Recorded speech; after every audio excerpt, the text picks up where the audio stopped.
Assalamualaikum warahmatullahi wabarakatuh. Sampurasun. Wilujeng enjing kanggo pamirsa sadayana, simkuring di dieu Siti Rohmah bade ngadugikeun sawatara warta anu parantos kajantenan sapoe kapengker ieu. Dina poe Jumat, kaping 14 Februari 2020 tabuh 14.15 di Kampung Cidatar, tepatna di SMA N 16 Garut. Parantos ngayakeun pangajian bulanan rutin anu diayakeun ku Rohis.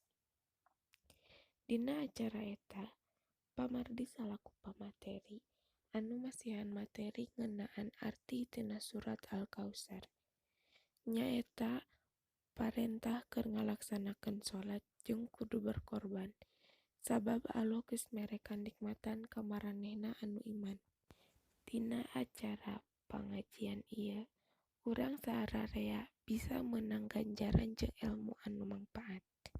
Dina acara pangajian ieu, urang sararea bisa meunang ganjaran jeung ilmu anu mangpaat. Rupina sakitu warta anu parantos tiasa didugikeun ku simkuring kapayunan pamirsa sadayana. Mugi ieu warta janten mangpaat kangge pamirsa sadayana. Wilujeng patepang deui di lain waktos.